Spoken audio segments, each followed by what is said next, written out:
Bonjour à tous.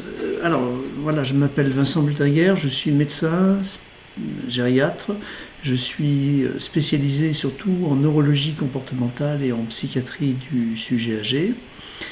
Et je fais une série de vidéos, d'abord destinées à mes élèves de l'IFSI de Digne-les-Bains, donc de l'Institut en formation en soins infirmiers de Digne-les-Bains. Mais tout le monde a accès, bien entendu, c'est open source, comme on dit. Et c'est des vidéos qui ont pour but de former sur les maladies neurodégénératives. Alors, 4 vidéos.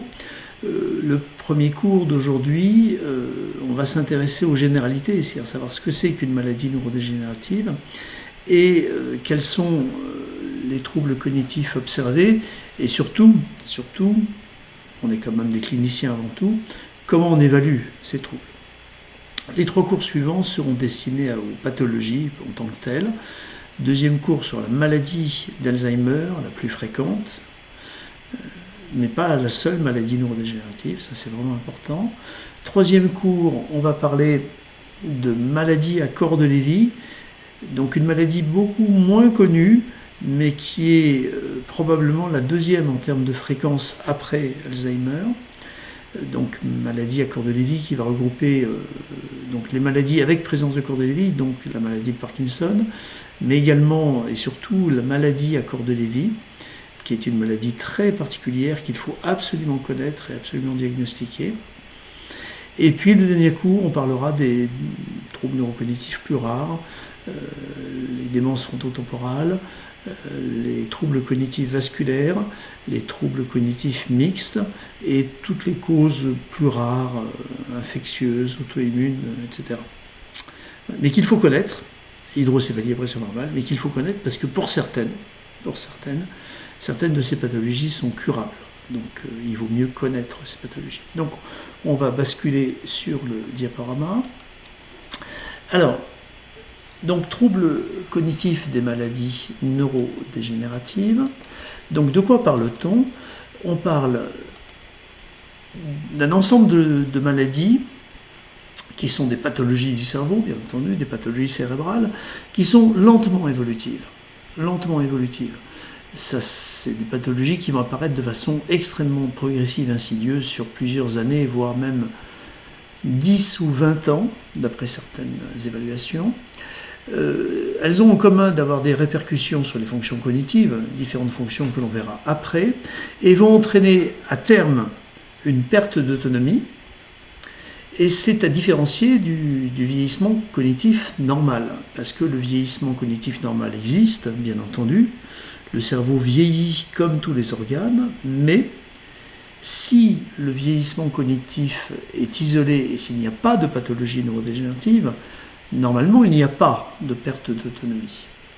Alors que dans ces pathologies, il va y avoir de façon inévitable une perte d'autonomie qui va devenir très profonde.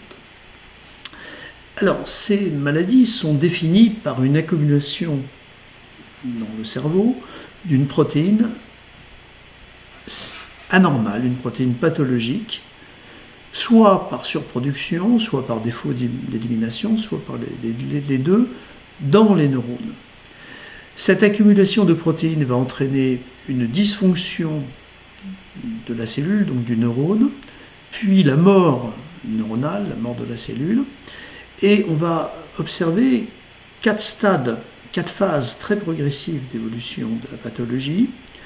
Une première phase complètement asymptomatique, c'est-à-dire on va d'abord pouvoir définir la maladie par la présence de biomarqueurs, c'est-à-dire de marqueurs biologiques de la pathologie, mais sans conséquences cliniques. C'est-à-dire que la pathologie est là, mais elle n'entraîne aucune conséquence. La maladie va évoluer, et dans un second temps, le patient va se plaindre. Donc il va se plaindre de sa cognition, et en particulier de sa mémoire, et en général, cette plainte est subjective, c'est-à-dire qu'on n'arrive pas ou très difficilement à la mettre en évidence.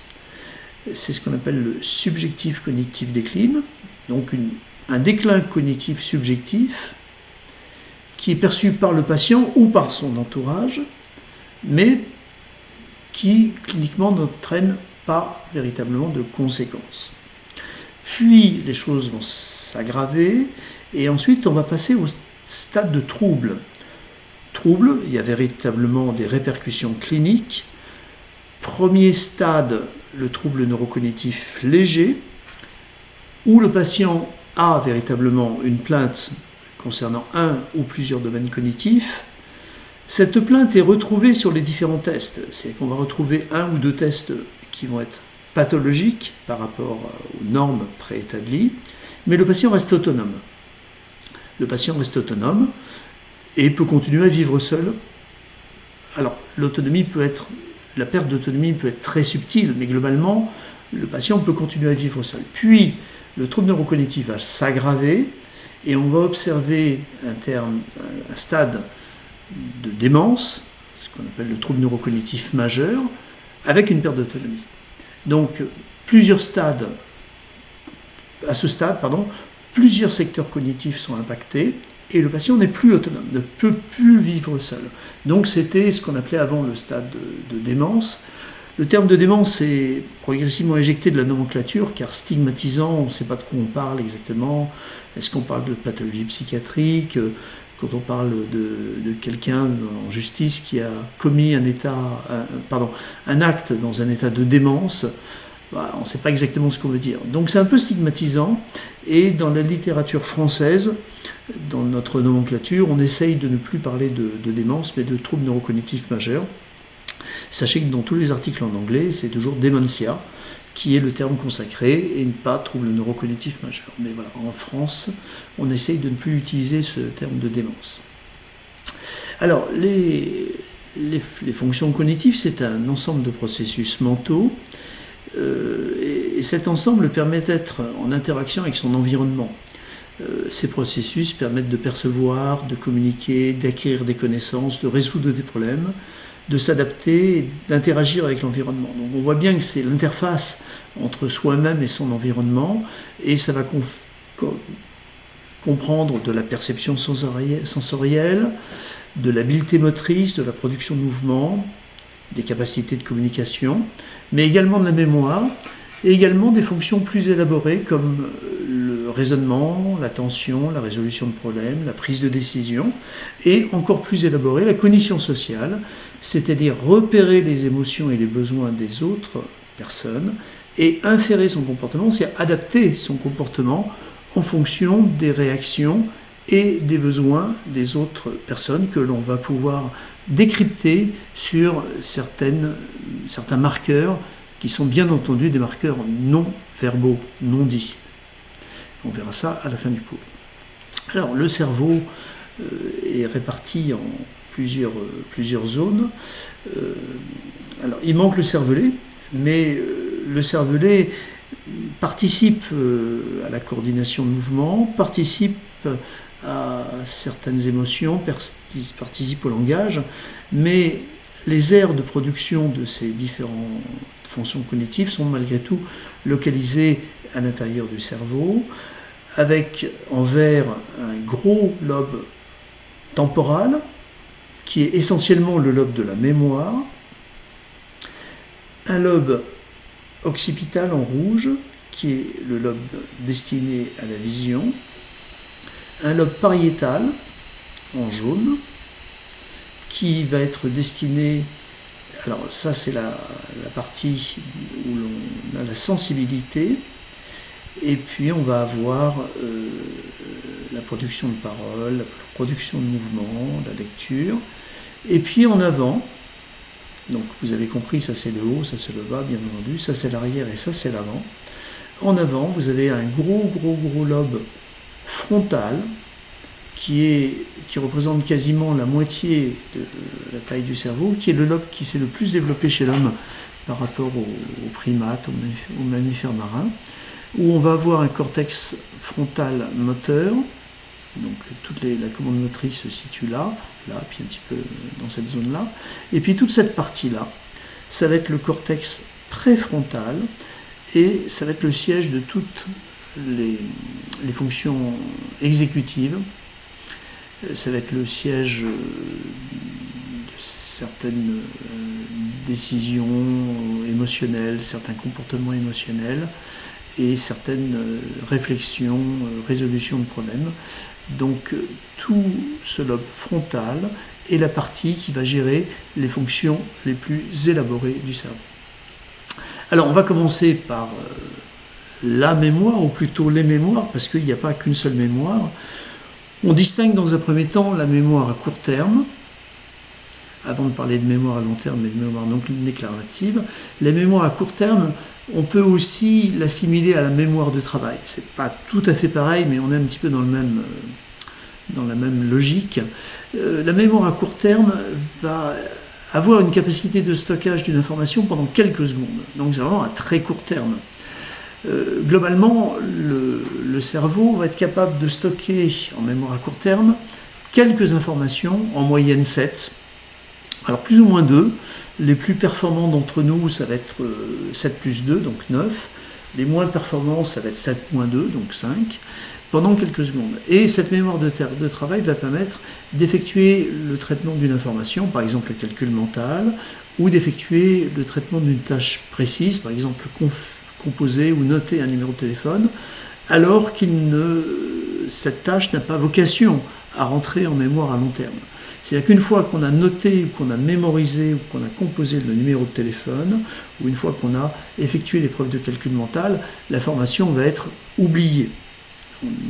Sauf si le numéro de téléphone est très très signifiant pour vous, si c'est le numéro de téléphone de votre future petite copine, là peut-être que vous allez le mettre en mémoire à long terme.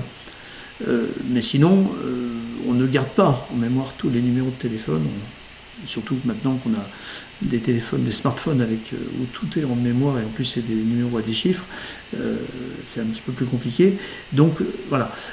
Donc en tout cas, la mémoire de travail permet de stocker l'information pendant quelques secondes et c'est une mémoire très volatile qui va vraiment être dépendante de l'attention. C'est-à-dire qu'on vous donne un numéro de téléphone, entre-temps vous avez une autre information pertinente, donc vous vous concentrez sur l'autre information et l'information qu'on vous a donnée précédemment, le numéro de téléphone, va s'envoler.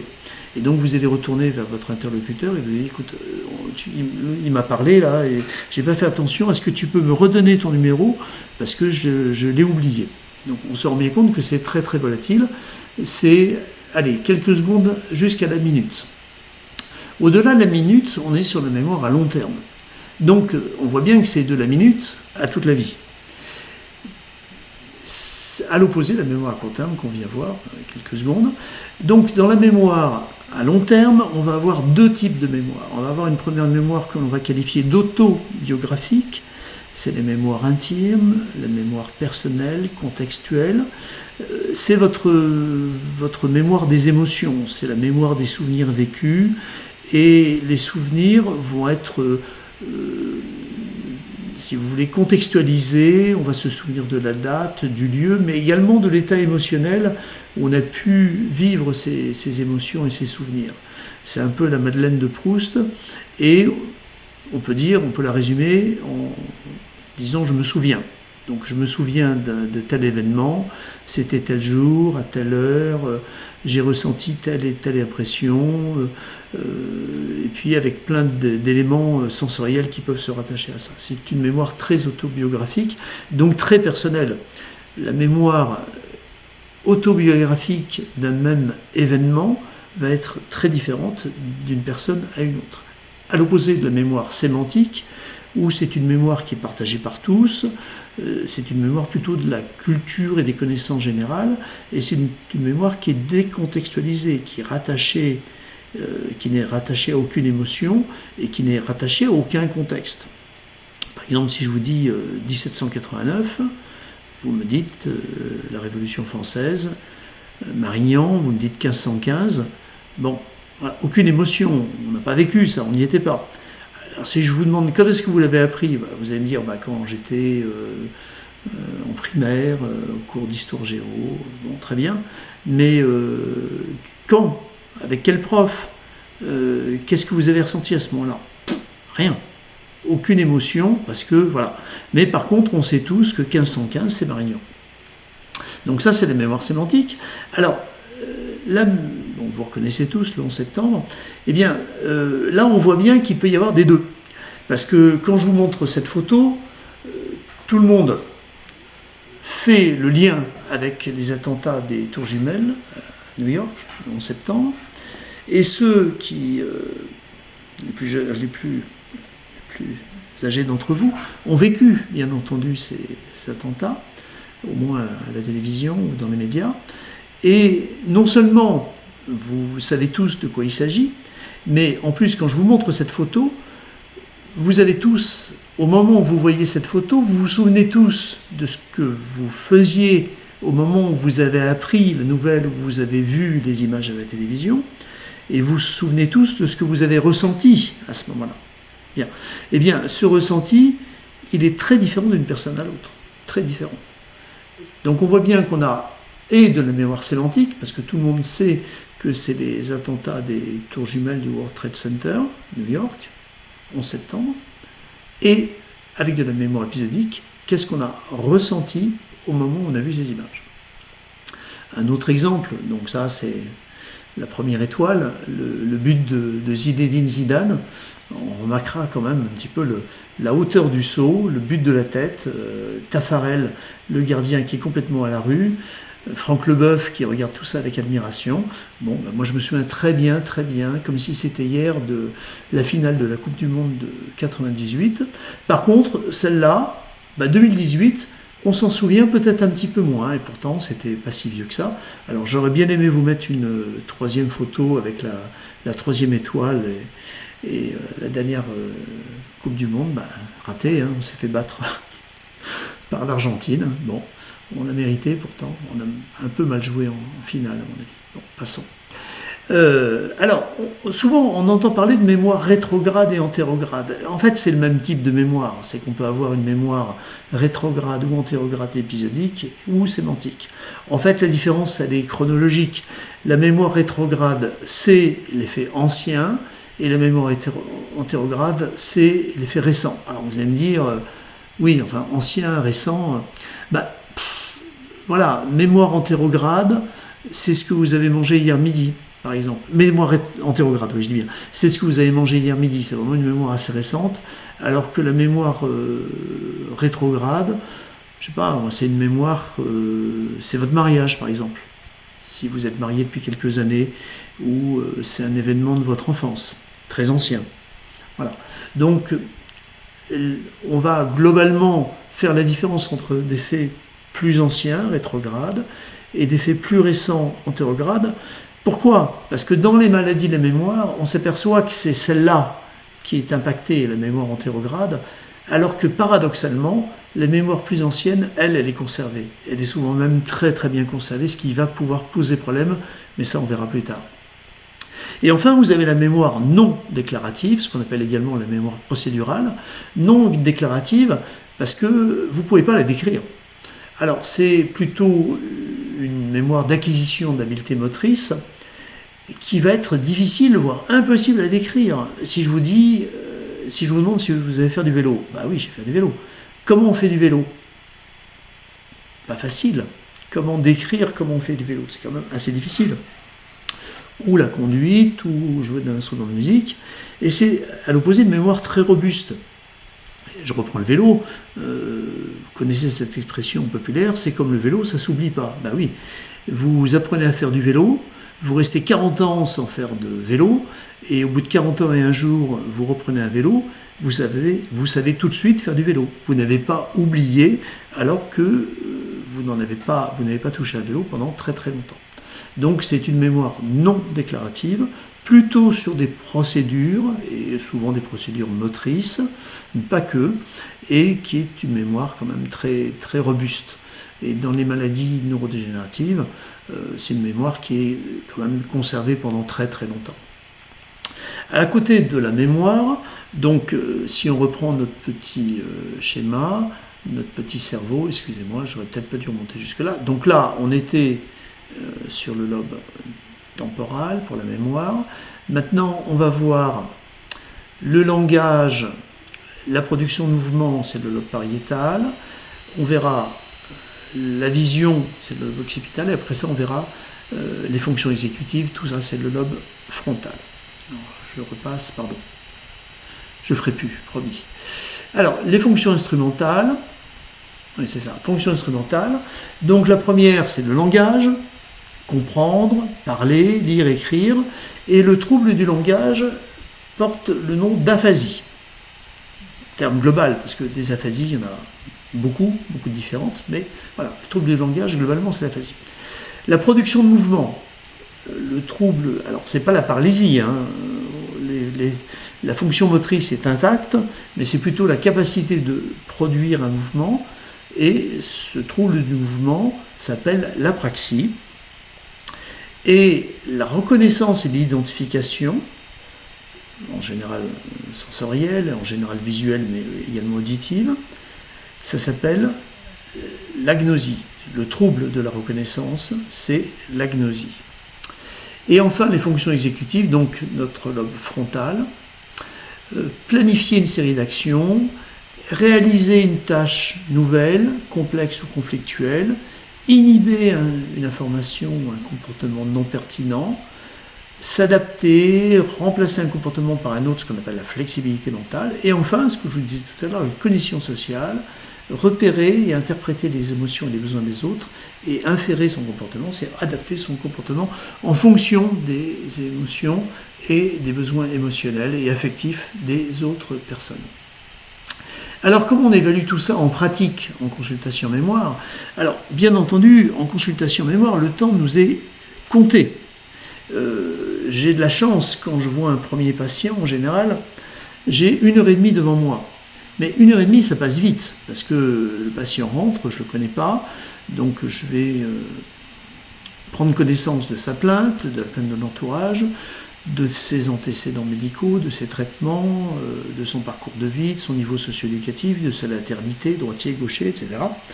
Et je vais commencer des tests, différents tests cognitifs. Donc ça passe assez vite, parce qu'effectivement, il faut que j'arrive à boucler tout ça dans le temps d'une consultation mémoire. Et bien entendu, je ne fais pas tous les tests. Les tests vont être complétés secondairement par un neuropsychologue. Donc là, je vais vous présenter les tests que je fais en consultation mémoire, et je vous présenterai également les tests complémentaires réalisés en neuropsychologie. Alors, on va évaluer dans un premier temps l'efficience cognitive globale, c'est un peu une prise de tension, une prise de température pour savoir où on se situe. Est-ce que l'efficience cognitive globale est complètement effondrée et on va rapidement pas pouvoir aller beaucoup plus loin dans nos tests?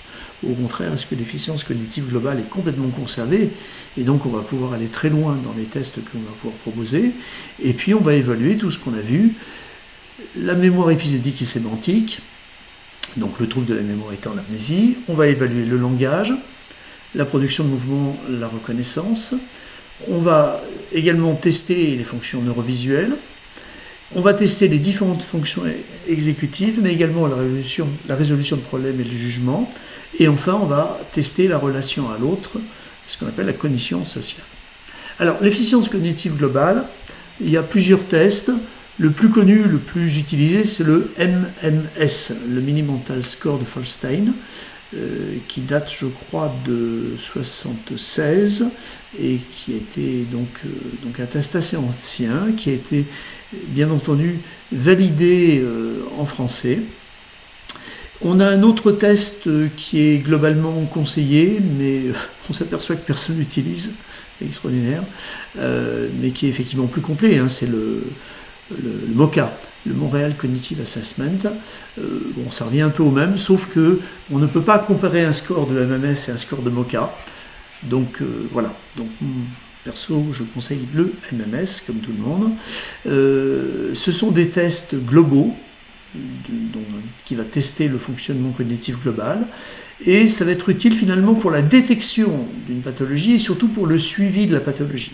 Parce qu'effectivement, on ne va pas refaire à chaque fois les tests. Par contre, on va faire systématiquement à chaque consultation un MMS pour voir l'évolution du score. Donc c'est important. Si on est parti sur un MMS, on va continuer sur un MMS. Si on est parti sur un MoCA, on va faire du MoCA. Mais on ne va pas faire tantôt l'un, tantôt l'autre, sinon on ne va pas pouvoir comparer, on ne va pas s'y retrouver. Donc le MMS, on ne parlera pas du MoCA. Hein. Test global, mesure de l'efficience cognitive globale, détection et suivi de la pathologie. Bon. Donc voilà, c'est assez lisible. Il y a 30 questions. On a 5 questions d'orientation temporale. En quelle année sommes-nous? Quelle est la saison? Quel est le mois? Quel est le jour du mois? Quel est le jour de la semaine? 5 questions d'orientation spatiale. Quel est le nom de l'hôpital? Le nom de la ville? Le nom du département? Le nom de la région? Et à quel étage sommes-nous? Ensuite, on va faire un apprentissage. On va apprendre 3 mots. Donc là, on va vraiment tester la mémoire. Donc, on utilise une de ces 3 séries. En général, on commence par cigare, fleur, porte. Donc, on fait apprendre le sujet, cigare, fleur, porte. On vérifie qu'il a compris, qu'il a retenu de façon immédiate cette information. Puis, on va faire une tâche interférente qui va permettre d'une part de vidanger la mémoire de travail, parce qu'on va occuper cette mémoire de travail, cette mémoire à court terme, par une tâche de calcul mental. Alors là, qui est quand même la plus sensible au niveau socio-éducatif, parce que certains patients ne savent pas compter ou n'ont jamais su compter, pour autant ils n'ont pas forcément une maladie neurodégénérative. Bien, la question est la suivante. On demande aux patients de compter à partir de 100 en retirant 7 à chaque fois. Donc on doit donner la consigne une fois au patient. On ne doit pas, en théorie, on ne doit pas répéter. Si le patient vous dit combien je retire déjà, vous ne devez pas lui dire vous retirez 7. Bon. En pratique, on teste les capacités d'attention et de calcul mental, mais on ne teste pas la mémoire sur cette partie du test. Et personnellement, je donne la consigne. Mais si j'ai dû redonner la consigne, je ne note pas comme bon le résultat. Donc 100 moins 7, 93, 93 moins 7, 86, 79, 72, 65. Donc si le patient vous dit 93, 86, 79, 72, 65, 5 points. Ensuite, on continue à purger la mémoire de travail. On demande au patient d'épeler le mot monde à l'envers, E-D-N-O-M, mais cette information n'est pas comptabilisée. Ensuite, on demande au patient de rappeler de façon spontanée les 3 mots, cigare, fleur, porte, sans donner d'indice. Puis ensuite, on va faire des dénominations. On montre un crayon, on lui demande de dénommer le crayon, puis la montre. On lui demande de répéter une phrase qui veut strictement rien dire. Il faut vérifier là aussi qu'il entende bien, parce que là aussi on ne teste pas l'audition, mais juste la capacité de compréhension et de répétition de la phrase. Pas de mais, de si, ni de et. Ensuite, on demande une consigne assez facile finalement. On présente au patient une feuille de papier. On lui demande de la prendre avec la main droite, de la plier en deux et de la jeter par terre. Donc on vérifie que le patient prend bien la feuille uniquement avec la main droite, qu'il la plie bien en 2, pas en 4, pas en 8, et qu'il la jette par terre, ce qui est contre-intuitif parce que ça ne se fait pas. Voilà. Vous venez en consultation avec le docteur Bultinger, ça ne se fait pas de jeter des papiers par terre dans son bureau. Et pourtant c'est la consigne. Donc on ne compte 3 points que si le patient prend la feuille avec la main droite, la plie en 2 et la jette par terre, sans être obligé de lui répéter 50 fois. Faites la consigne. Ensuite, on montre au patient un papier où il y a marqué « Fermez les yeux ». Voilà, fermez les yeux. Et moi je fais comme ça, je lui montre le papier et je lui dis faites ce qui est marqué sur le papier. De temps en temps, on n'a même pas besoin de dire ça, le patient ferme spontanément les yeux. Ensuite, on demande au patient d'écrire une phrase, ce que vous voulez, une phrase entière, donc comme on apprend à l'école, sujet, verbe, complément. Donc pour compter cette épreuve bonne, il faut que le patient ait fait une phrase correctement construite. Elle peut être très simple, ça peut être truffé de fautes d'orthographe, mais il faut qu'il y ait un sujet, un verbe et un complément. Et enfin, on demande au patient de recopier ce polygone. Donc vous voyez, ces deux polygones enchevêtrés plutôt. Et donc, pour que le test soit compté bon, il faut que les 2 polygones soient à peu près correctement proportionnés, il faut que tous les angles soient à peu près fermés. Et il faut surtout que la jonction, le croisement entre les 2 polygones soit comme sur le dessin. Voilà. Donc le test est sur 30 et si je vous le fais à vous, tous ceux qui m'écoutez, vous aurez 30 sur 30. Voilà. Si vous êtes suffisamment attentif, vous aurez sans difficulté 30 sur 30. Alors il n'y a pas vraiment de normes. à tel point qu'on a des patients qui ont un authentique trouble neurocognitif majeur, mais qui ont un niveau socio-éducatif très élevé et qui vont nous bluffer avec un test à 30 sur 30 alors qu'il y a un trouble.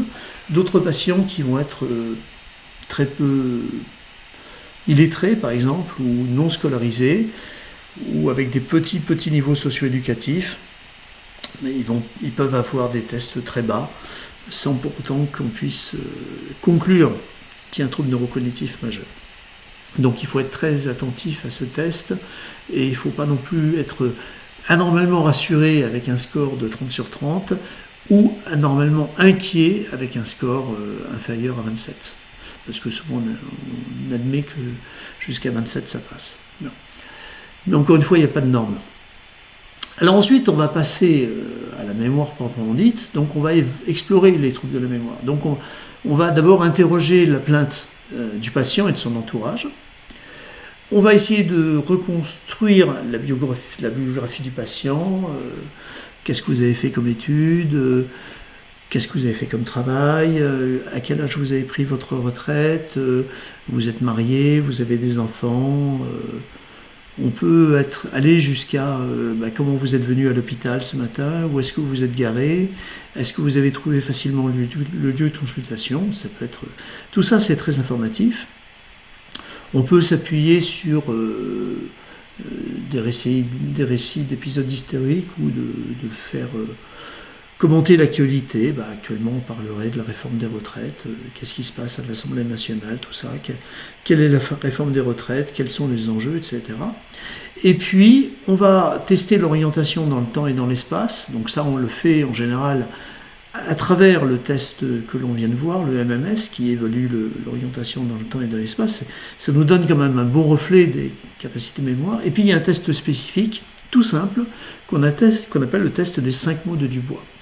Alors le test des 5 mots de monsieur le professeur Bruno Dubois, c'est un test où l'on va demander au patient de lire à haute voix une série de 5 mots.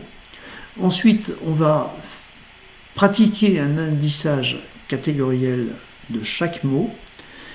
Ensuite, on va s'assurer que le patient a retenu ces 5 mots avec un rappel immédiat, d'abord libre, puis indicé si le rappel libre n'est pas complet. Puis on va faire une tâche interférente et on va demander un rappel différé, libre, puis différé, indicé, après quelques minutes. Alors, les 5 mots sont les suivants. Donc, on a 3 séries. Alors, on utilise alternativement ces 3 séries pour ne pas se répéter, bien entendu. En général, première fois que je vois le patient, j'utilise cette série parce que c'est celle que je connais le mieux. Mimosa, abricot, éléphant, chemisette, accordéon. Alors, il y a un peu de technique, ça revient au même. Classiquement, on doit demander au patient de désigner, par exemple, quel est le fruit? C'est l'abricot. Ensuite, on va lui dire quel est le vêtement? C'est la chemisette. Quelle est la fleur? Le mimosa. Quel est l'instrument de musique? L'accordéon. Quel est l'animal? L'éléphant.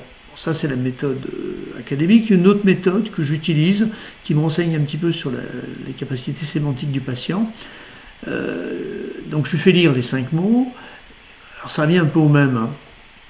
Et autant avec les autres listes, c'est peut-être moins pratique, mais je trouve qu'avec celle-ci, ça s'y prête très bien. Le mimosa, c'est quoi? Alors, il a le choix, il peut dire c'est une fleur ou c'est un arbre. C'est vrai, en général, le patient dit c'est une fleur. Donc, le mimosa, c'est une fleur, l'abricot, un fruit, l'éléphant, on se met d'accord sur la définition, c'est un animal, la chemisette, c'est un vêtement, et l'accordéon, c'est un instrument de musique. Donc, ça revient au même.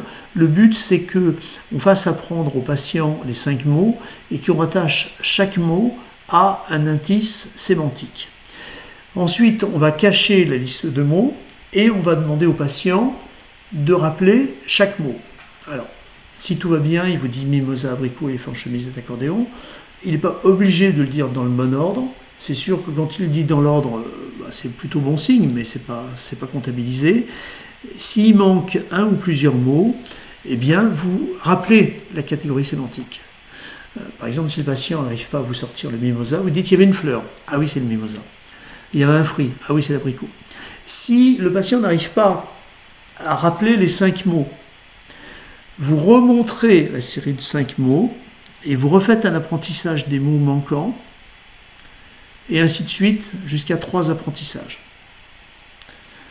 On ne dépasse pas 3. Hein. Si au bout du 3e essai, le patient n'arrive pas à retenir les 5 mots, on va considérer que l'épreuve est échouée sur la première épreuve.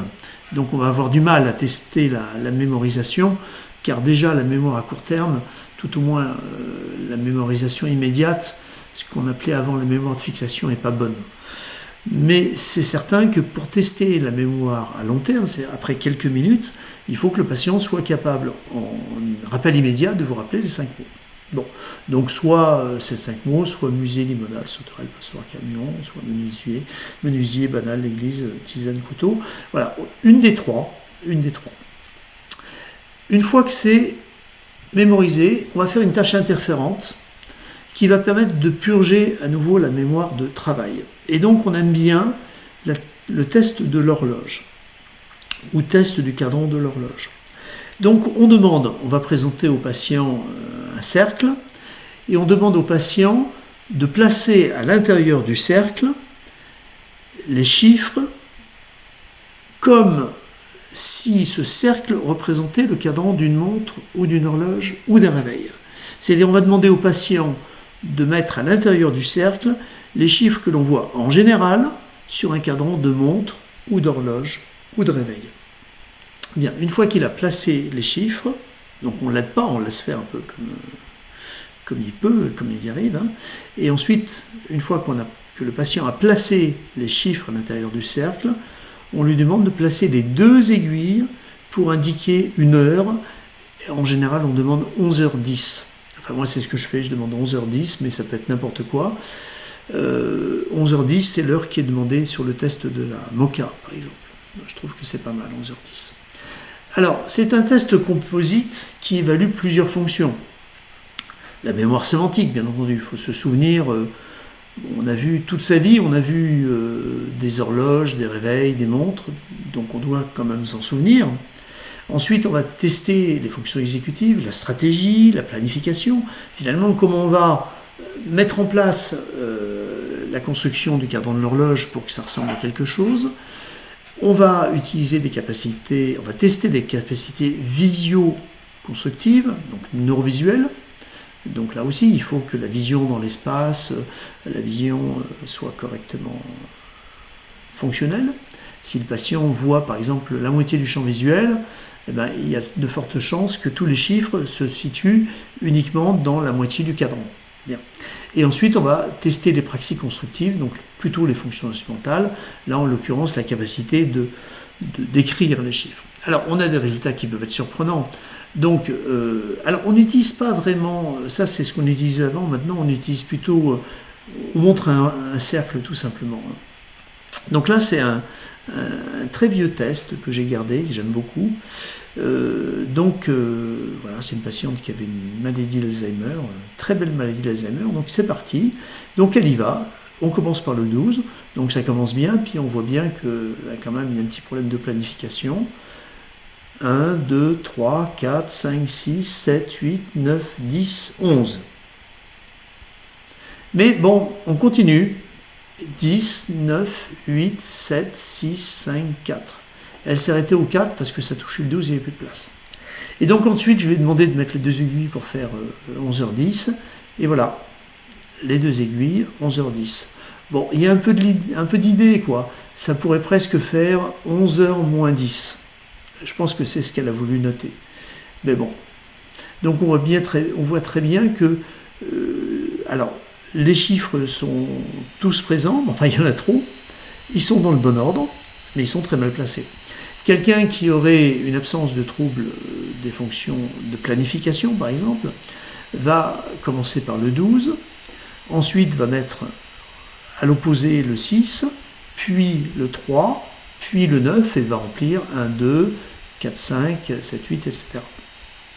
Alors certains patients ont des troubles probablement de l'inhibition, et après le 12, ils vont partir 13, 14, 15, 16. Alors ça peut être bon s'ils vont jusqu'à 23, mais en général ça ne marche pas. Mais en tout cas, le résultat demandé, c'est qu'on ait tous les chiffres de 1 à 12. Pas plus, pas moins. et avec le 12 en haut, le 6 en bas, etc.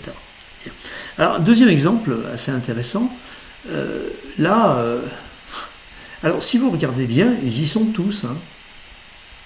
Il y a tous les chiffres, mais alors je ne sais plus quelle était la pathologie du patient, mais presque ça pourrait être, c'est tellement désorganisé que ça pourrait être une schizophrénie, parce que je n'arrive pas à suivre la logique de la pensée du patient. Et pourtant, tous les chiffres y sont. Le 1, le 2, le 3, le 4, le 5, le 6, le 7, le 8, le 9, le 10, le 11, le 12. C'est stupéfiant. Voilà. Alors une fois que vous avez fait cette épreuve, vous redemandez les 5 mots qu'on a appris tout à l'heure. Donc d'abord spontanément, quels étaient les 5 mots qu'on a appris tout à l'heure? Donc normalement le patient doit vous dire mimosa, abricot, éléphant, chemisette, accordéon. S'il manque un ou plusieurs mots, vous donnez la catégorie sémantique. Eh bien, il y avait une fleur, ou bien il y avait un fruit, ou bien il y avait un animal, etc. Et vous notez le score de rappel immédiat et de rappel différé sur 10. Et donc un score normal est de 10 sur 10, bien entendu. Alors, on a des évaluations complémentaires de la mémoire, donc ça, c'est pas moi qui l'ai fait, c'est mes collègues neuropsychologues, et en particulier le test de référence qu'on appelle le RL-RI16, rappel libre, rappel indicé à 16 items, qu'on appelle également le test de Grober et Buschke.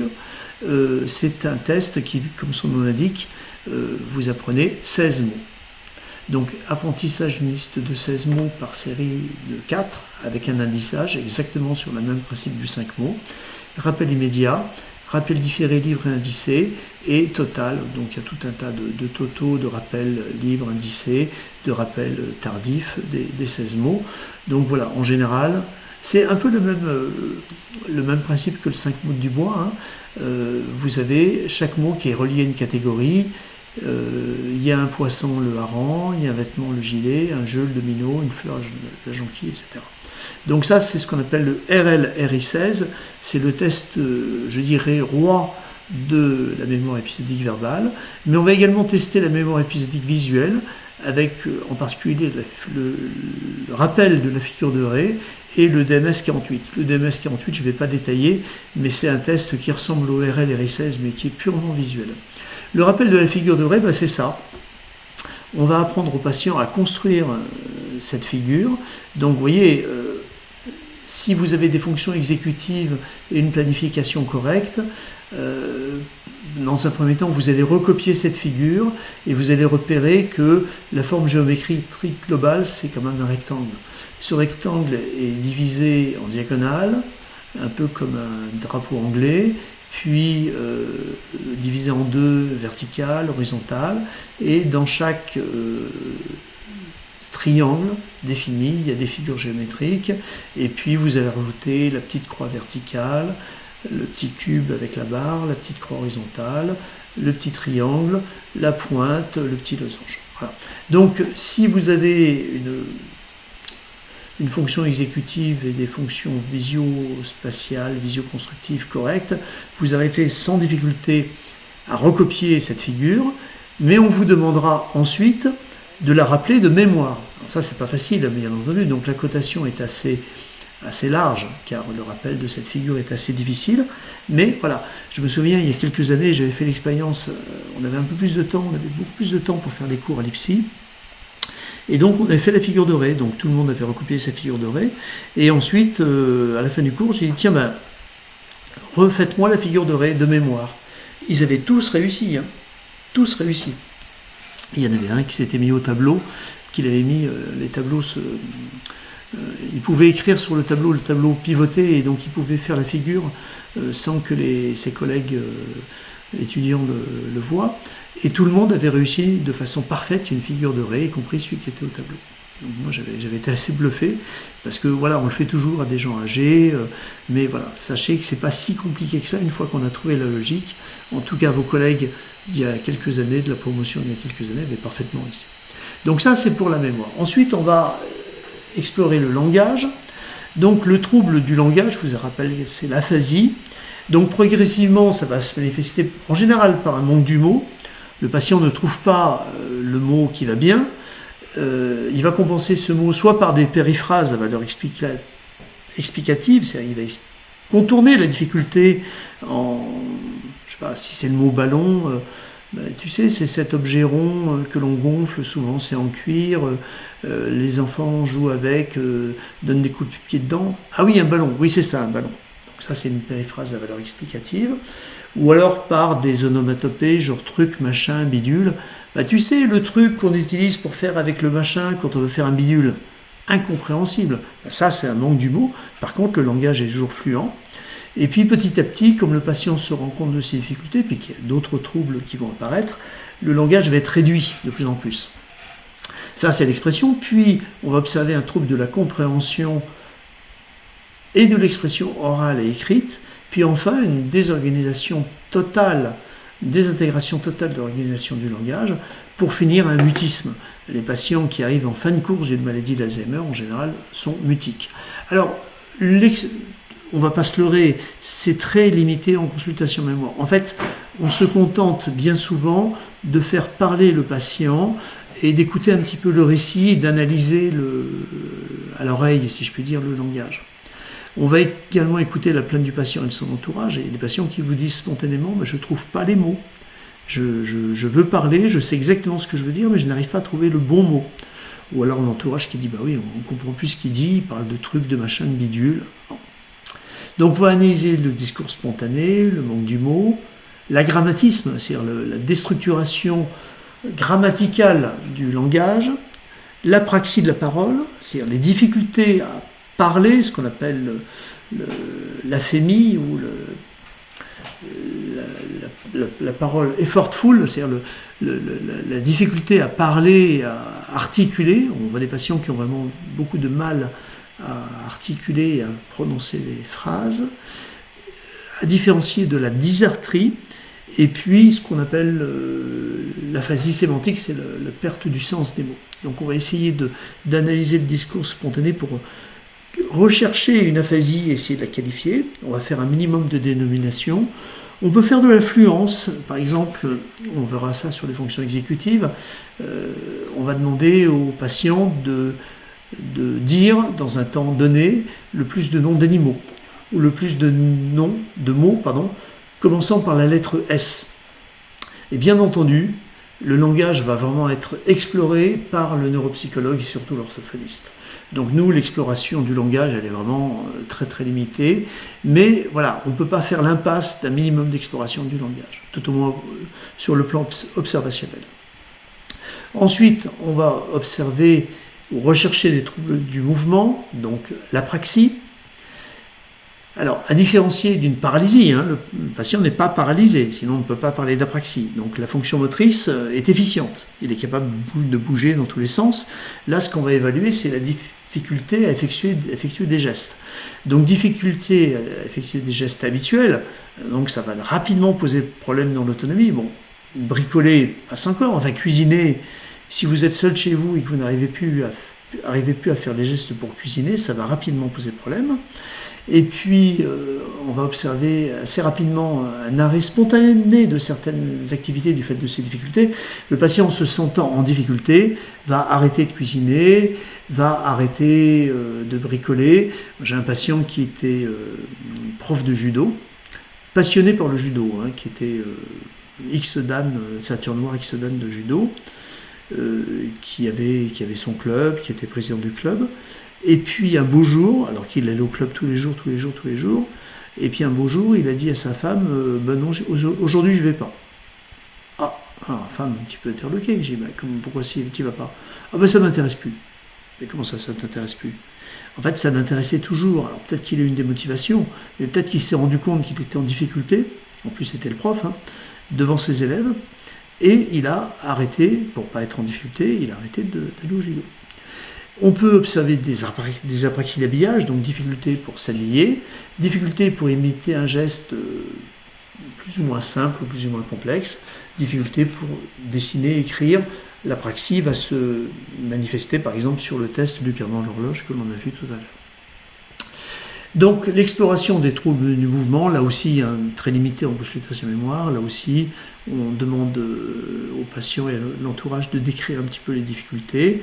Et on va demander finalement sur l'interrogatoire, est-ce que le patient a des difficultés pour effectuer des gestes ou des tâches qu'il a l'habitude de faire ou qu'il sait faire habituellement mais qu'il n'arrive plus à faire. Est-ce qu'il arrive à utiliser un objet, par exemple une râpe à fromage, vous savez, une râpe à fromage, il faut, comme on faisait avant, là, métallique, on la démonte, on met la râpe, on remonte tout ça, il faut mettre le couvercle comme il faut, le fromage à l'intérieur de tout ça, donc ça peut être... Donc si vous ne savez pas utiliser une râpe à fromage, c'est pas forcément signifiant, mais si vous avez l'habitude de faire la cuisine et que vous n'êtes plus capable d'utiliser une râpe à fromage, ça peut poser problème, quoi. En tout cas, c'est probablement témoin d'une pathologie du mouvement, d'une apraxie.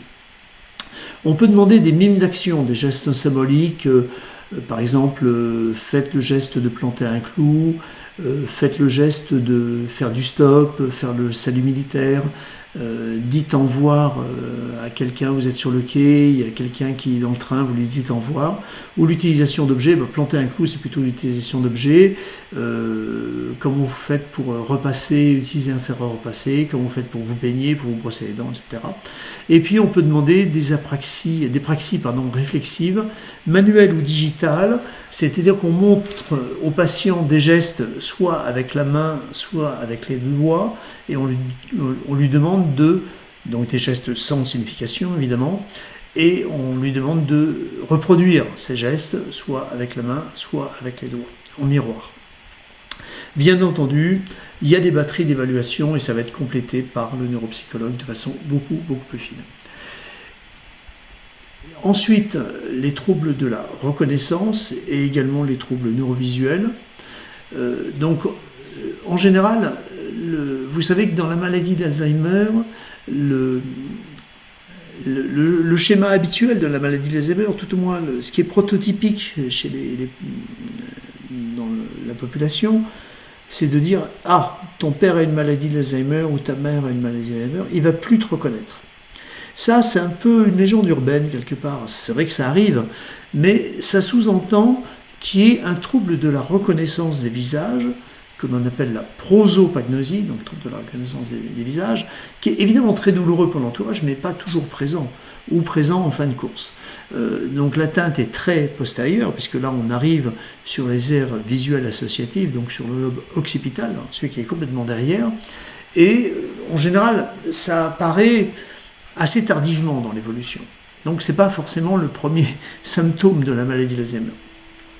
Et donc les troubles neurovisuels et les troubles de la reconnaissance vont entraîner des difficultés à copier un dessin ou un polygone, par exemple les deux polygones enchevêtrés du MMS. Donc si vous avez une difficulté, si le patient a une difficulté pour reproduire ces deux polygones, on pense qu'il y a un trouble neurovisuel, difficulté de reconnaissance visuelle, ou également difficulté de perception visuelle. On a des patients qui vont avoir des difficultés, qui vont avoir la sensation de mal y voir, ou qui vont avoir des difficultés à percevoir des détails, sans qu'il y ait de pathologie ophtalmologique. C'est que, bien entendu, on a éliminé une pathologie de l'œil ou du nerf optique. Si on a éliminé ces pathologies et qu'on observe des difficultés de perception visuelle, on est sur un trouble occipital neurovisuel, probablement. Alors, voilà comment on explore. J'ai une série de photos, donc les plus jeunes, ça ne vous parle pas forcément, mais enfin les patients qui ont 70, 80 ans, c'est des photos qu'ils sont censés connaître par cœur. Donc, je vais montrer cette photo et je vais demander aux patients, est-ce que vous reconnaissez ce monsieur ? Alors, trois possibilités. Le patient vous dit, bah oui, c'est Jacques Chirac. Bon. Alors, j'en profite pour tester un petit peu la sémantique. Jacques Chirac, qu'est-ce qu'il a fait ? Est-ce qu'il a été président de la République ? Oui. Combien d'années ? Combien de mandats ? Alors, il y a un piège parce qu'il a fait un septennat et un quinquennat, 12 ans. De droite ou de gauche, voilà. Il est vivant, il est mort. Bon. Ensuite, faut faire un peu de parité. Je vais montrer celui-là, je vais montrer François Mitterrand. Et puis, donc, même question, est-ce que vous le reconnaissez ? Alors, si le patient vous dit Jacques Chirac, très bien. Si vous dit non, je ne l'ai jamais vu, celui-là, ça ne me dit rien. Donc, c'est ou qui vit dans une grotte et qui n'a pas la télé, ou qu'il a vraiment une prosopagnosie. Si vous dites lui, je le reconnais, c'est un Français, il a été président de la République, mais je ne me souviens plus son nom. Là, on est plutôt sur un trouble de la mémoire, puisqu'il a reconnu la fonction. Pareil pour celui-ci, il a reconnu la fonction, mais il ne se souvient plus du nom. Alors, vous pouvez le mettre sur la piste. Par exemple, si pour François Mitterrand, je dis, ben voilà, il a fait 2 mandats de 7 ans, il était socialiste, il a été élu en 1981, il est mort à la fin de son second mandat, il a fait tous ses mandats avec un cancer de prostate, il était socialiste et son prénom c'est François. En général, toutes ces informations sont aidantes. Donc voilà, j'en ai plusieurs. Celui-ci, c'est assez emblématique. En plus, je teste un peu la mémoire sémantique. Est-ce qu'il est vivant? Est-ce qu'il est mort? Il est mort comment? Assassiné? Ou quand comment? À Dallas en 1963. Il était dans une voiture cabriolet décapotable. Il y avait sa femme à côté. Il a été tué par balle. Bon, Jean Gabin, etc. Là, c'est un tout petit peu plus compliqué. Bon, là, on va vérifier peut-être plus les capacités de mémoire sémantique, le niveau socioculturel. Ça, c'est quoi? Churchill, Staline, Roosevelt. C'est quel événement politique ou historique? C'est la conférence de Yalta. C'est quand? Fin de Seconde Guerre mondiale. Et puis, quand vous me ferez des tests à moi, vous me montrerez des photos plus récentes. Voilà. Ça, vous avez reconnu les 4 Beatles. Quel album? Évidemment, le meilleur, Sgt. Pepper, Lonely Hearts Club Band, John Lennon, Paul McCartney, George Harrison, Ringo Starr. Voilà. Donc, on teste un petit peu la reconnaissance et on teste également, avec ces tests, les capacités de mémoire sémantique. Et on peut également remontrer la photo du 11 septembre. Bien. Alors ensuite, on passe au cortex frontal, plutôt au lobe préfrontal. Donc toute la partie qui était bleue sur mon schéma de tout à l'heure. Et donc là, on va tester les différentes fonctions exécutives qui, je vous le rappelle, servent à initier, planifier, réaliser, contrôler des activités nouvelles, complexes ou conflictuelles. Si vous faites une tâche routinière, que vous faites tous les jours, que vous faites sans réfléchir, vous n'utilisez pas les fonctions exécutives. On va utiliser les fonctions exécutives quand il faut improviser, quand il faut s'adapter, quand il faut faire une tâche conflictuelle, quand la tâche est inhabituelle. Et on va faire appel à toutes ces fonctions. Bien entendu, l'attention, c'est la base de la connaissance. L'attention et la mémoire de travail. La flexibilité mentale, c'est la capacité de passer d'une tâche à une autre, d'une action à une autre. On est flexible si on est capable de switcher d'une activité à une autre. La planification, c'est hiérarchiser une succession de tâches. Je ne sais pas, vous invitez 10 personnes à dîner ce soir. Il ne faut pas, à 7 heures du soir, vous dire « Tiens, qu'est-ce que je fais à manger ?» Ça se prépare un peu. Donc, la planification, ça va être de composer votre menu, savoir ce que vous allez faire en entrée, en plat principal, quel vin vous allez servir avec les différents plats, quel dessert vous allez faire, est-ce que vous allez acheter un dessert tout fait, où est-ce que vous allez faire vos courses, vous allez vous y prendre assez tôt pour trouver tous les ingrédients pour réaliser votre plat, et vous allez commencer la cuisine, vous ne faites pas un pot-au-feu à 6 heures du soir si vos amis viennent manger à 7 heures. Ça va pas être possible, ça. Donc vous allez hiérarchiser les tâches en fonction des temps de cuisson, de tout ça. Ça, c'est la planification. L'inhibition, ça va être inhiber une ou plusieurs informations qui vont être non inutiles ou non pertinentes. Donc vous avez, par exemple, vous faites des courses dans un supermarché, ou alors quand vous êtes en cours, mais dans la vraie vie, pas devant Zoom ou pas devant un ordinateur, si vous êtes en cours et qu'il y a plein de conversations autour de vous, ça va vous perturber l'écoute. Et vous allez faire un effort mental pour inhiber les conversations aux alentours et pour vous fixer sur la conversation, ou tout au moins le discours de l'orateur ou du prof. Et donc ça va vous demander, ça va être coûteux en énergie, en ressources attentionnelles.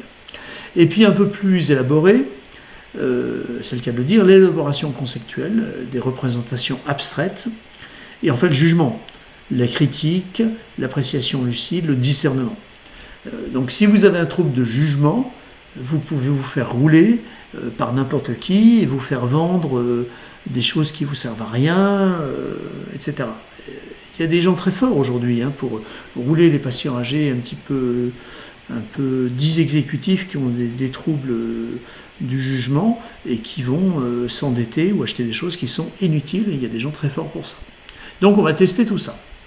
Alors, ce que l'on utilise en consultation mémoire, c'est une batterie rapide qu'on appelle la BREF, pour batterie rapide d'effervescence frontale. À nouveau, mon professeur Bruno Dubois et son collègue Pilon. Donc on a 6 épreuves. Donc c'est assez simple. D'abord, on va rechercher les similitudes. Donc là, on est plutôt sur de l'élaboration conceptuelle. En quoi se ressemble une banane et une orange? Donc la réponse est évidemment un fruit. En quoi se ressemble une table et une chaise? Un meuble. En quoi se ressemble une tulipe, une rose et une marguerite? Des fleurs. Ce qui vient souvent à l'esprit des patients, c'est les différences. Alors ils me disent, une orange et une banane, ça ne se ressemble pas. Il y en a une qui est jaune et l'autre qui est orange. Il y en a une qui est ronde et l'autre qui est allongée. Donc on doit dépasser ces premières représentations pour arriver au concept qui est fruit. Pareil pour table, chaise, c'est à 4 pieds. Non, je peux vous présenter des magnifiques tables de ma connaissance qui n'ont qu'un pied. Ou des chaises qui n'ont que 3 pieds, par exemple. Tulipe, rose, marguerite, en général, c'est plus facile. Fluence verbale, on demande aux patients de donner un maximum de mots qui commencent par une lettre. Donc dans la bref, c'est la lettre S. Et donc on demande aux patients de dire le plus de mots possible. Alors on élimine les prénoms, les noms propres, les noms de famille. Donc Sophie, ça ne marche pas. Et le patient doit donner le maximum de mots possible en 1 minute. Et il obtient une note maximum s'il donne plus de 10 mots. Ensuite, on va tester le comportement de préhension, c'est ce qu'on appelle l'autonomie environnementale, où on recherche une adhésion comportementale. On se met en face du patient, on ne lui dit rien. On demande au patient de mettre ses 2 mains sur les cuisses, paume vers le haut. Donc il pose ses mains, paume vers le haut, sur les cuisses, ses cuisses. Et sans rien lui dire, vous venez approcher vos 2 mains des siennes, puis vous venez toucher ces 2 mains, et le patient ne doit pas réagir. S'il vous attrape les mains, et a fortiori, s'il ne veut plus vous lâcher les mains, et que vous finissez la consultation avec vos 2 mains prises dans les 2 mains du patient, c'est évidemment pathologique, ce qu'on appelle une adhérence environnementale. Ensuite, on va évaluer les capacités de reproduction d'une séquence motrice, qu'on appelle la séquence motrice de Luria. Donc on montre au patient une succession de gestes. Alors je vais peut-être rebasculer un instant sur la webcam pour vous montrer le geste. Donc c'est simple, vous montrez, ma main c'est la table là, la main gauche, et donc vous demandez au patient de reproduire les gestes suivants. Tranche, point, paume. Donc vous ne lui dites pas tranche, point, paume, bien entendu. Tranche, point, paume. Donc vous faites ça 3 fois. Donc en pratique, c'est comme ça. 3 fois. Ensuite, vous lui dites, faites avec moi. Tranche. Point. Donc il doit le faire avec vous 3 fois de suite. Et ensuite, vous lui dites, refaites seule la séquence. Et pour avoir la note maximum, le patient doit faire 6 fois la même séquence sans se tromper. Okay. Donc ça, c'est la séquence de Luria. Ensuite, vous allez tester les consignes conflictuelles. Donc, on donne au patient la consigne suivante. Quand je tape 1 fois sur la table, vous tapez 2 fois. Donc vous faites un petit essai. je tape une fois, le patient tape 2 fois, je tape une fois, vous tapez 2 fois, je tape une fois, vous tapez 2 fois. Et puis je rebascule sur le diaporama, et puis vous voyez, on va faire ça plusieurs fois. Donc la séquence suivante, je tape une fois, je tape une fois, je tape 2 fois, une fois, etc. Et on va compter le nombre d'erreurs. Et ensuite, on va switcher avec une autre consigne. Donc là, on teste la flexibilité mentale et l'inhibition, parce que finalement, le patient doit passer d'une séquence à une autre. Maintenant, quand je tape une fois, vous tapez une fois comme moi. Quand je tape 2 fois, vous ne tapez pas. Vous tapez pas. Vous tapez pas. Vous tapez pas. Et même séquence. Et on compte le nombre d'erreurs. Donc ça, c'est coté sur 18. Pardon. C'est coté sur 18. Et la bref va permettre donc de tester les capacités de conceptualisation, les capacités de flexibilité mentale en recherchant des mots qui commencent tous par la lettre S, les capacités d'autonomie environnementale sur le comportement de prévention, les capacités de programmation motrice, la capacité de sensibilité interférence, où je donne une consigne, vous faites le contraire, je tape une fois, vous tapez 2 fois, je tape une fois, vous tapez 2 fois, je tape 2 fois, vous tapez une fois, et le contrôle inhibiteur, vous passez d'une tâche à une autre. Bon. Ensuite, on va tester l'attention. Alors l'attention, c'est très simple. L'attention, c'est vraiment la base de la connaissance. Donc l'attention doit être testée de façon assez pointue, et il y a des tests informatisés qui permettent de tester la vitesse de réaction, etc. Le test le plus simple, c'est ce qu'on appelle le TMTA. Ça se présente comme ça, vous avez une feuille avec des pastilles numérotées de 1 à 25. Et vous demandez au patient de réunir les pastilles par ordre croissant. Donc on part du 1, 2, 3, 4, 5, 6, 7, 8, 9, 10, 11, etc. Donc on va compter le temps que le patient met pour aller de 1 à 25 et les éventuelles erreurs. Donc ça permet de vérifier, de tester l'attention. Ensuite, on va tester la mémoire de travail. Et pour ça, on va utiliser ce qu'on appelle les empans endroit et envers. On va demander au patient de répéter une série de chiffres. Donc, plus on avance et plus la difficulté est croissante. Donc, je vous ai dit tout à l'heure que la mémoire de travail, c'était 7 plus ou moins 2 informations. Donc, à l'endroit, vous commencez par dire 1, 7, le patient doit répéter 1, 7, puis 6, 3, il doit répéter 6, 3, etc., etc., etc. Et vous arrêtez quand le patient n'arrive plus à répéter la série de chiffres. Donc ça vous donne l'empan à l'endroit. Et à l'envers, vous faites pareil, sauf que vous dites au patient, je vais vous dire une série de chiffres et vous me les répétez à l'envers. 1, 7, donc le patient vous dit 7, 1, 6, 3, 3, 6, 5, 8, 2, donc il vous dit 2, 8, 5, 6, 9, 4, il vous dit 4, 9, 6, 6, 4, 3, 9, 9, 3, 4, 6, etc. En général, la note habituelle pour un empan à l'endroit, c'est 7, et pour un empan à l'envers, c'est 2 en moins, donc c'est 5. Donc en général, le patient va avoir un chiffre d'empan endroit, entre 5 et 9, et l'empan envers, en général, vous comptez 2 en moins, et c'est ce qui est à peu près la normale. Bon, après ça, il y a tout un tas d'abacs qui permettent d'évaluer ce test, mais c'est à peu près la logique. Ensuite, on va tester la flexibilité mentale. Alors, premier test, on va utiliser, un peu comme tout à l'heure pour le TMTA, sauf que là, le patient va devoir alterner les chiffres et les lettres. Donc, il faut qu'il retienne la consigne et qu'il retienne ce qu'on appelle le shifting, c'est-à-dire le fait de passer d'un chiffre à une lettre. Donc, vous lui dites, vous allez relier les chiffres et les lettres de façon croissante, en commençant par le premier chiffre, puis en allant vers la deuxième lettre, puis le deuxième chiffre, puis la deuxième lettre, puis le troisième chiffre, puis la troisième lettre, etc. Donc Le patient part du 1, il doit faire 1A, 2B, 3C, 4D, etc. Donc là aussi, vous comptez le temps que met le patient pour arriver à la dernière lettre, le L, et le nombre d'erreurs.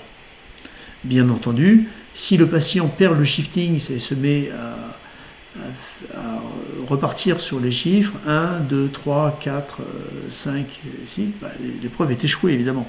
Donc on mesure le nombre d'erreurs et le temps. Et là aussi, on a des normes qui nous permettent de dire si le test est réussi ou échoué, en fonction de l'âge évidemment, du niveau socio-éducatif et surtout de l'âge. L'autre type de test qui permet de tester la fluence verbale, c'est ce qu'on a vu tout à l'heure, l'influence verbale catégorielle ou sémantique, c'est-à-dire donner des mots d'une catégorie, par exemple les animaux, ou donner des mots qui commencent par une lettre, P, R ou V. Et on fait ça en 2 minutes. Donc bien entendu, le plus facile, c'est les animaux. On va avoir plus de facilité à donner des noms d'animaux que des mots qui commencent par une lettre P, R ou V. Mais pour chaque item, les noms d'animaux, les meubles, le P, le R ou le V, on a des normes et donc on va évaluer là aussi les performances en fonction de ces normes.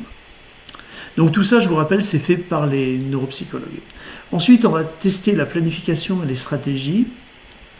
Alors ça, la tour de Londres ou la tour de Hanoï, c'est pas vraiment réalisé, mais c'est un bon exemple. Et puis la figure de Ré, là c'est plutôt pour la planification de la construction.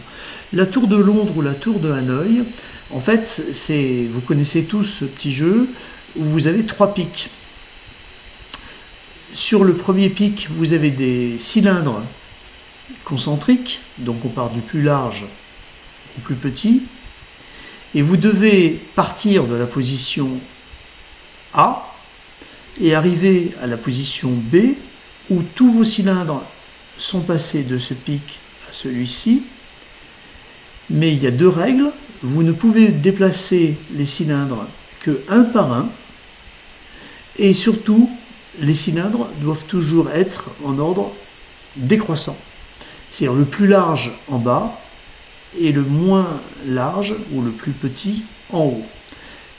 Et donc vous passez, comme vous voulez, par du pic A au pic B en utilisant le pic intermédiaire pour arriver le plus rapidement possible, c'est-à-dire avec le moins de manipulation possible, à cette position.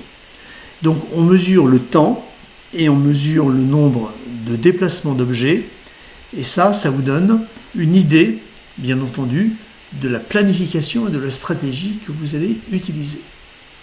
Donc ça, c'est la tour de Londres ou la tour d'Hanoï.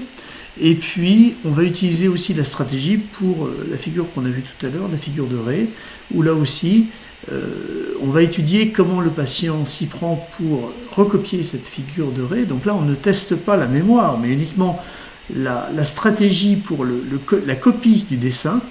Donc la stratégie idéale, bien entendu, c'est de faire en sorte le squelette de la figure avec ce rectangle, avec les diagonales, avec les découpes verticales, horizontales, et puis tous les petits accessoires qui viennent se greffer après. Mais certains patients vont avoir aucune stratégie, et donc vont par exemple commencer par la croix. Donc, ils vont vous dessiner la croix, après ça ils vont vous dessiner ce petit, et puis de proche en proche, ils vont dessiner ce qui apparaît, en général de la gauche vers la droite. Et donc vous vous doutez bien que le résultat, il a peu de chances d'être harmonieux si vous n'avez pas une stratégie de construction comme celle que je vous ai donnée au début. Donc il y a plusieurs types de construction de la figure de Ré. Quand vous utilisez cette stratégie, c'est le type 1. Le type 3, c'est quand vous commencez par une extrémité et que vous allez de proche en proche, avec évidemment un résultat qui va être forcément moins bon si vous n'utilisez pas une stratégie adaptée pour construire la figure de Ré. Alors ensuite, ça c'est intéressant, vous allez tester l'inhibition. Le test de Stroop, vous le connaissez tous. C'est ce test qui consiste à lire une couleur, plutôt à désigner l'encre qui écrit une couleur. C'est-à-dire que quand naturellement, vous allez lire rouge, vert, bleu. Ce n'est pas ce qu'on vous demande. Là, on vous demande de désigner la couleur de l'encre. Donc, ce que vous allez devoir faire, c'est dire bleu, rouge, vert. Pour ça, vous devez inhiber l'information lecture, donc inhiber rouge pour dire bleu, inhiber vert pour dire rouge, et inhiber bleu, inhiber vert pour dire rouge, je dis bien, et inhiber bleu pour dire vert. En quelque sorte, on vous demande de décrire uniquement la couleur de l'encre. Bien. Alors, plusieurs étapes. On vérifie d'abord vos capacités de lecture. Donc, vous lisez d'abord les couleurs écrites en noir. Ensuite, vous désignez les couleurs. Vérifiez que vous voyez bien les couleurs, hein, le jaune, le vert, le rouge, le bleu. Donc, à chaque fois, on mesure le temps. Et enfin, le test proprement dit, où vous devez dire la couleur de l'encre. Donc, le vert, le bleu, le jaune, le vert, le rouge, le jaune, le bleu, le jaune, le vert, etc. Donc on mesure le temps et le nombre d'erreurs. Là aussi, il y a des abacs qui vous permettent de définir tout ça. Donc ça, c'est ce qu'on appelle l'inhibition, c'est le test de Stroop. Et puis enfin, on est de plus en plus compliqué, on va tester ce qu'on appelle l'élaboration conceptuelle, où on va tester les similitudes et surtout un test qui est très, très fin qu'on appelle le classement des cartes du Visconsin. Visconsin sortit une carte. Voilà. Alors les similitudes, par exemple, on va demander, comme dans le test de la bref, en quoi se ressemble une banane et une orange. Un fruit. En quoi se ressemble une table et une chaise, un meuble. Tulipe, rose, marguerite, ok. Un peu plus compliqué, un train et une bicyclette. Moyen de locomotion. Une montre et une règle, instrument de mesure. Et alors encore plus compliqué, en quoi se ressemble le nomadisme et la sédentarité? La réponse, c'est un mode de vie. Donc vous voyez, il faut vraiment déduire le concept pour pouvoir donner la similitude. Et enfin, donc le test du classement, le Wisconsin Card Sorting Test, on vous présente des cartes qui sont toutes différentes et qui ont des petites figurines qui se différencient soit par la couleur, rouge, vert, jaune, bleu, soit par la forme, triangle, étoile, carré, cercle, soit par le nombre 1, 2, 3 et 4. Et donc, sur une procédure très élaborée, vous devez déduire le type de classification et passer d'une classification à une autre. Par contre, par exemple, là, on a mis toutes les figurines qui sont en rouge. Là, on a mis toutes les figurines qui représentent des triangles.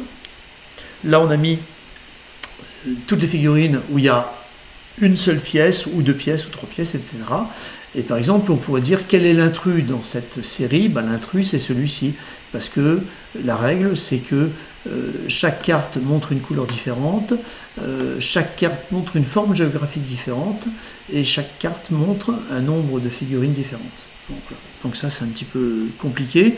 Il y a toute une procédure, on y arrive progressivement, et donc c'est le fait de déduire une règle sur ce classement des cartes du Visconsin. Enfin, on va utiliser le jugement, donc savoir si le patient a des troubles ou des capacités du jugement conservées. Et donc, le but, c'est de difficulté à comprendre ou à appréhender des situations abstraites. Et on va utiliser, par exemple, l'explication de proverbes. Donc, vous dites un proverbe, tel est pris qui croyait prendre, etc. Expliquez ce proverbe. Que veut dire le proverbe? Et puis, vous pouvez utiliser des histoires. Alors ça fait un peu Fort Boyard, hein, mais c'est toujours intéressant. L'histoire des 3 tours du monde du capitaine, ou l'histoire du dernier wagon. Donc les 3 tours du monde du capitaine, c'est que vous dites voilà, c'est l'histoire d'un capitaine de marine qui, dans sa carrière, a fait 3 tours du monde. 3 tours du monde. Il est mort pendant un des tours du monde. Lequel? Donc la réponse est évidemment le 3e. Et donc le patient doit vous dire il est mort pendant le 3e, et vous dites mais pourquoi il est mort pendant le 3e? Alors ça, il vous dit il est mort pendant le troisième, parce que s'il était mort au premier, il n'aurait jamais fait les deux autres. Bon, très bien. Et puis il y a l'histoire du dernier wagon, alors ça c'est très intéressant. L'histoire est la suivante, ça se passe à la SNCF. La SNCF a fait une enquête sur les accidents de train. Et la SNCF s'est aperçue que quand il y avait un accident de train, là où il y avait le plus grand nombre de victimes, de blessés, de morts, c'était dans le dernier wagon. Bon, voilà, c'est ce que l'étude a montré, c'est un peu surprenant, mais c'est comme ça. L'étude a montré que clairement, quand il y a un accident de train, là où il y avait le plus grand nombre de victimes, c'était dans le dernier wagon. Donc pour résoudre le problème, la SNCF a décidé de supprimer le dernier wagon. Voilà. Donc vous dites, qu'est-ce que vous en pensez? Alors, c'est intéressant, parce qu'il y a les scientifiques qui vous disent, bah non, normalement c'est le premier wagon. Je pense qu'ils ont raison d'ailleurs, hein. C'est plutôt le premier wagon qu'il faudrait retirer, parce que c'est plutôt lui, où s'il y a un obstacle, c'est plutôt lui qui va amortir le choc. Donc ça, c'est les scientifiques qui vont vous donner des théories mathématiques. Il y a des sceptiques, hein. Je dis, bah, les études, on leur fait dire ce qu'on veut, hein. En médecine, on voit ça aussi, hein. J'ai des collègues qui disent, c'est des études, hein. On leur fait dire ce qu'on veut. Bah non, ça s'appelle l'évidence-based médecine, vieux. Si l'étude est bien ficelée, tu la crois, point barre. Donc voilà, donc les études, méfiez-vous, hein. Puis à côté de ça, il y a les confiants. Bah écoutez, si l'étude le dit, hein. Et puis, moi mes préférés, c'est les pragmatiques. Ils vous disent, mais enfin, où est-ce qu'on va mettre les passagers du dernier wagon? Ils ont payé leur billet, on va les mettre où ceux-là? Et puis de temps en temps, il n'y a les pas concernés. Il y en a un qui m'a dit, je m'en fous, moi je prends jamais le train. J'ai trouvé ça extraordinaire comme réponse. Donc voilà, pour cette histoire de dernier wagon, donc la réponse c'est évidemment, il y a toujours un dernier wagon, donc ça ne sert à rien de supprimer le dernier wagon, on va finir, il n'y aura plus de train à la fin.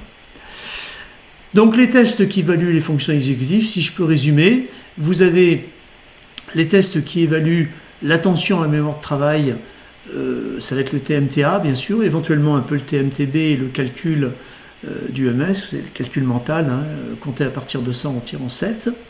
Les tests qui évaluent la flexibilité mentale, ça va être les tests de fluence verbale, les tests de consignes conflictuelles de la BREF, et puis bien entendu l'épreuve B du TMT, avec le shifting chiffre-lettre, la planification, la tour d'Hanoï ou la tour de Londres, le test du cardan de l'horloge, c'est de la planification, et puis la planification de la copie de la figure de Ré. L'inhibition, évidemment le test de Stroop, hein, où on doit désigner la couleur de l'encre et non pas la couleur qui est marquée. Le test du go-no-go, go-no-go, c'est-à-dire je tape une fois, tu tapes deux fois. Là aussi on doit inhiber et faire exactement le contraire de ce que fait l'examinateur.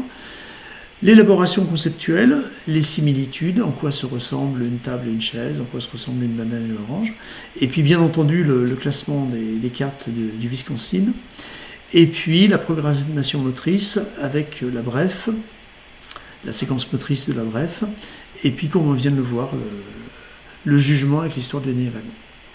Ensuite, s'il nous reste un petit peu de temps, on va quand même essayer d'explorer un minimum la cognition sociale. Alors, la cognition sociale, ça c'est un peu plus compliqué, mais souvent le patient ne va pas vous en parler, parce que s'il a un trouble de la cognition sociale, par définition, il ne va pas s'en rendre compte. Par contre, l'entourage va vous le dire, il va vous dire, mais on a l'impression qu'il ne s'intéresse plus à moi, et on a l'impression qu'il n'en a plus rien à faire de ce que je peux faire ou de ce que je peux dire, il s'en fout, il est devenu égoïste, il ne pense plus qu'à lui, bref. Et souvent, la cognition sociale va vraiment être étudiée par le neuropsychologue. Donc la cognition sociale, c'est un ensemble de processus cognitifs qui sont impliqués dans les interactions sociales. Si on n'avait pas une bonne cognition sociale, on aurait du mal à vivre en société. Et donc, on pourrait le définir comme la conscience ou la prise de conscience des états mentaux d'autrui, des autres, mais également de soi-même. Je veux dire, si on est en colère, ça peut être utile de reconnaître qu'on est en colère et de modifier ce comportement, parce que, comme on dit, la colère est mauvaise conseillère, on peut être amené à avoir des gestes ou des mots blessants, ou des gestes ou des mots violents, qui vous dépassent parce que vous êtes en colère. Donc il faut être conscient des états mentaux de soi-même et des autres, ça peut être utile. Et puis, ça va intéresser l'empathie, la compassion et la perception des besoins émotionnels de l'autre, et bien entendu la réponse à ces besoins. Parce que si vous percevez le besoin des autres, mais que vous ne modifiez pas votre comportement et que vous ne répondez pas à ces besoins, j'ai envie de dire, ça ne sert à rien de percevoir ces besoins. Le but, c'est de le percevoir pour modifier votre comportement. Et on en arrive à la théorie de l'esprit, qui est la capacité à se représenter les états mentaux des autres et utiliser ces représentations afin d'expliquer ou de prédire leur comportement aux autres ou d'adapter son propre comportement. C'est-à-dire que dans la théorie de l'esprit, on va un peu se mettre dans la tête de l'autre ou se mettre à la place de l'autre pour essayer de prédire ou de comprendre les réactions de l'autre et adapter son propre comportement à ces réactions. Je ne sais pas si je suis très clair, mais voilà, c'est vraiment arrête de penser à ma place. C'est un petit peu ça quand même, la théorie de l'esprit, c'est se dire, ou essayer de repérer en fonction de marqueurs, que l'on va voir juste après, quel est l'état mental de l'autre. Par exemple, vous êtes en train de faire une gaffe ou de dire quelque chose qui est blessant pour votre entourage, il peut être utile de rectifier le tir et de ne pas vous enfoncer, par exemple de vous excuser ou simplement d'arrêter et de changer de stratégie de communication parce que vous avez blessé la personne et ce n'est pas la peine d'en rajouter. Et ça, il faut s'en rendre compte. Donc on va évaluer la cognition sociale par une batterie validée qu'on appelle la MINICI qui va comprendre deux tests. Le premier, c'est la reconnaissance des émotions faciales. Donc premier test pour repérer l'état émotionnel de l'autre, c'est repérer ses émotions exprimées par le visage. On va repérer la joie, la peur, le dégoût, la colère, la tristesse, la surprise. Donc c'est sûr que si vous n'êtes pas capable de repérer les émotions faciales des autres, vous allez avoir une mauvaise cognition sociale. Donc la première chose, repérer les émotions faciales de l'autre. Et deuxième test, ce qu'on appelle le test des faux pas, c'est-à-dire qu'il y a une courte mise en situation.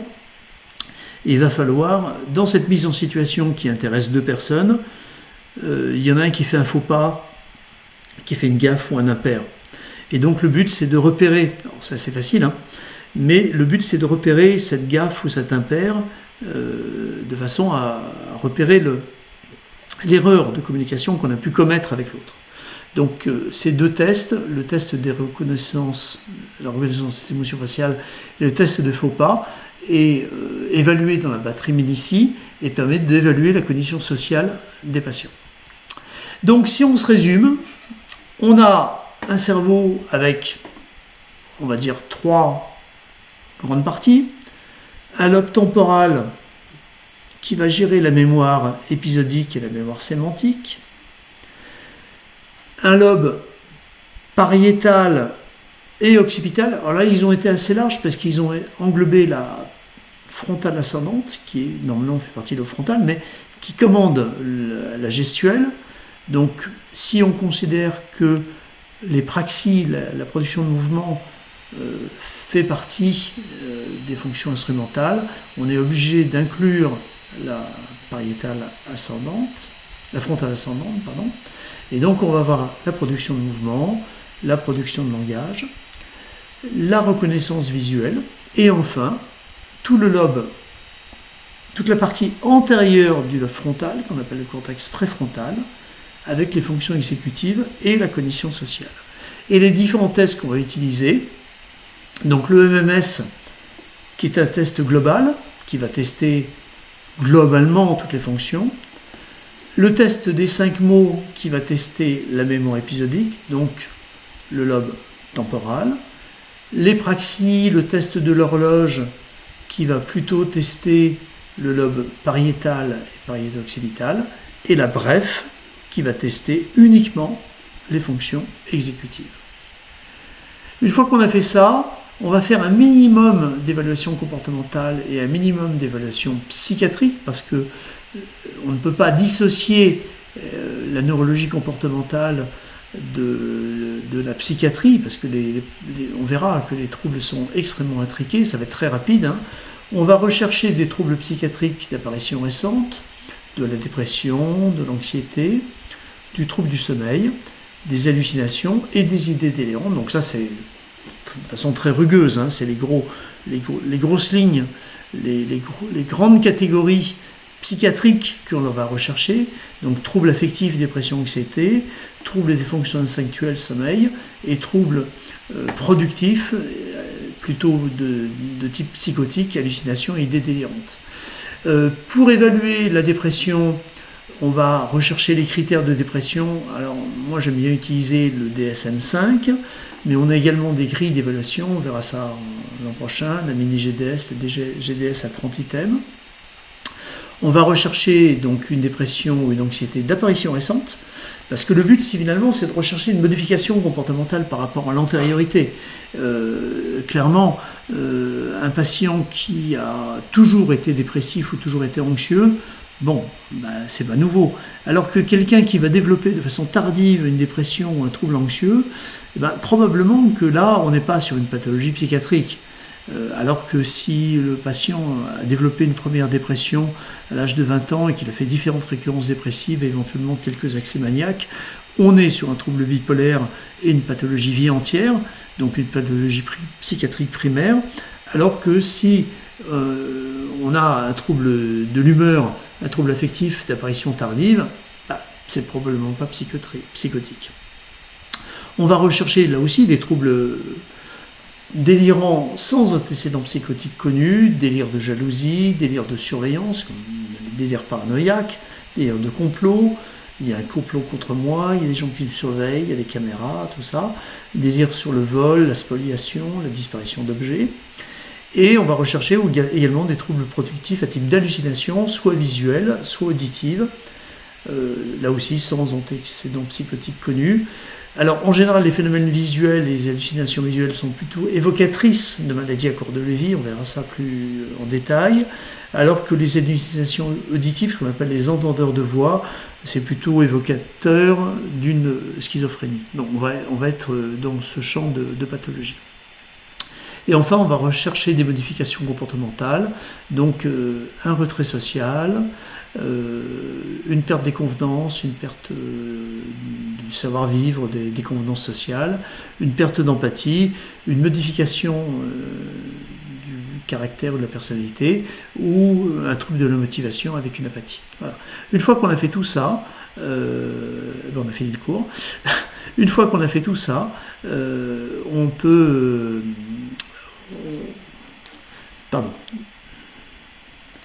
Une fois qu'on a fait tout ça, on peut conclure et prescrire d'abord des examens complémentaires. On va remettre la webcam. La nuit est tombée. Voilà, excusez-moi, il y a un peu de lumière. C'est très désagréable. Je vais tourner l'ordi. Donc, c'est encore pire. Donc, une fois qu'on a fait tout ça, on a une petite idée de l'état cognitif du patient, on a une petite idée d'un éventuel trouble neurocognitif, de sa dimension syndromique, est-ce que c'est la mémoire, est-ce que c'est le langage, est-ce que c'est les fonctions exécutives, et donc on va s'atteler à rattacher ce trouble à une pathologie.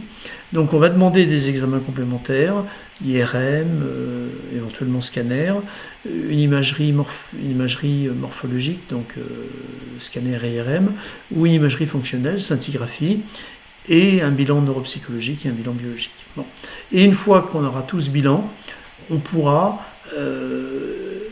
poser un diagnostic de maladie neurodégénérative. Mais ça, on verra au cours prochain.